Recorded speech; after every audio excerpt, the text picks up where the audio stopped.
مرحلے پر مقابلہ ہے. آپ صرف اللہ کا بندہ بننا چاہتے ہیں, 3 مقابلے کرنے پڑیں گے. سب سے پہلے کس سے مقابلہ کرنا ہوگا؟ اپنے نفس سے. وہ جو کل شعر سنایا تھا کہ مسجد تو بنا دی شب بھر میں ایمان کی حرارت والوں نے, من اپنا پرانا پاپی ہے برسوں میں نمازی بن نہ سکا. کوئی شخص رشوت پیش کر رہا ہے, حرام شے ہے, نفس کیا کہتا ہے؟ لے لو. کہتا ہے کہ نہیں؟ اور بڑی پٹیاں پڑھاتا ہے کہ یہ سارا تقویٰ کا حیضہ تمہیں ہو گیا ہے, فلاں حاجی ہے, فلاں وہ ہے, وہ بھی لیتا ہے,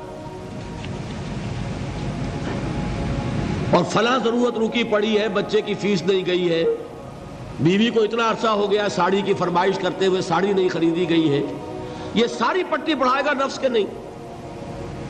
اب اگر آپ مقابلہ کر سکتے ہیں نفس کا تو بچیں گے, مقابلہ نہیں کر سکتے مار کھا جائیں. یہی ہوگا کہ نہیں؟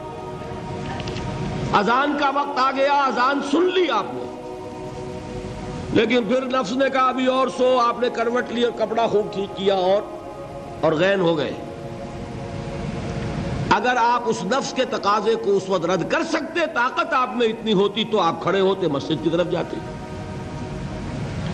گویا کہ بندگی رب کے لیے سب سے پہلا جہاد کس سے کرنا ہوگا؟ نفس.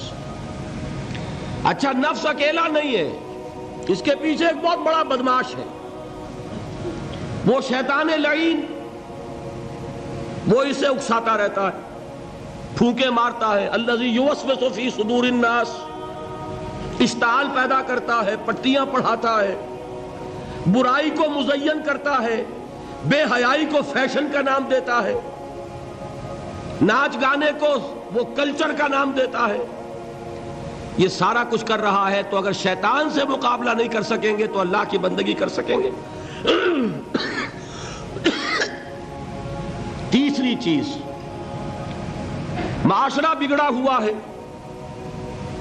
بگڑے ہوئے معاشرے کا ایک دباؤ ہے آپ پر.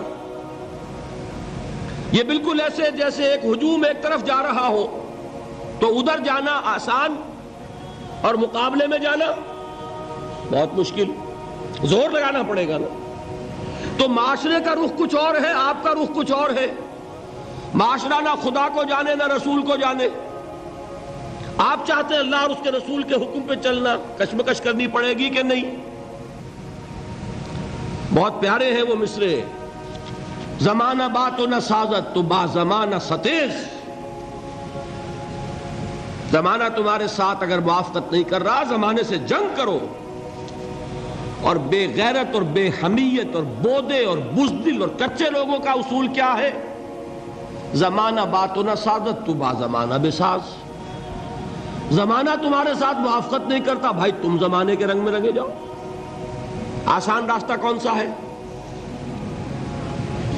زمانہ تمہارے رنگ میں نہیں آتا, تم اس کے مطابق ڈھل جاؤ, کوئی تکلیف ہوگی. اور زمانہ تمہارے ساتھ اگر موافقت نہیں کر رہا, تم زمانے سے لڑو, تکلیف آئے گی کہ نہیں؟ 3 جہاد کرنے پڑیں گے تو انسان اللہ کا بندہ بن سکے گا. بات سمجھ میں آئی؟ اسی لیے جب پوچھا گیا حضور سے ای الجہاد افضل یا رسول اللہ, اے اللہ کے رسول سب سے افضل جہاد کون سا ہے؟ آپ نے فرمایا ان تجاہد نفسک فی طاعت اللہ. سب سے افضل جہاد یہ کہ اپنے نفس سے جہاد کرو, کشمکش کرو, مقابلہ کرو, تاکہ اسے اللہ کا مطیع بناؤ. یہ جہاد ہے افضل الجہاد. پہلے میں نے کہا تھا پہلی منزل سب سے اہم, تو جو پہلی منزل کا جہاد ہے وہ افضل الجہاد. بالکل 2 اور 2 4 کی طرح کی بات ہے. اور اسی کو کہا گیا جہاد اکبر. جب آپ غزوہ تبوک سے واپس آئے ہیں, آپ نے فرمایا مسلمانوں یہ نہ سمجھنا جہاد ختم ہو گیا. رجعنا من الجہاد الاصغر الى الجہاد الاکبر. وہ تو چھوٹا جہاد تھا جو ہم کرنے گئے تھے کافروں سے خلاف. یہ بڑا جہاد ہے جو مدینے میں رہ کر ہوگا, ہر آن ہوگا. وہ تو کبھی ہوتا ہے کبھی نہیں ہوتا, یہ ہر وقت ہوتا ہے, ہر صبح ہوتا ہے, ہر رات ہوتا ہے, ہر شام ہوتا ہے, ہر لحظہ ہوتا ہے. ہر وقت کشمکش ہے خیر و شر کی، حلال اور حرام کی، صحیح اور غلط کی، زمانے کی روش اور دین کا تقاضا ٹکرا رہے ہیں۔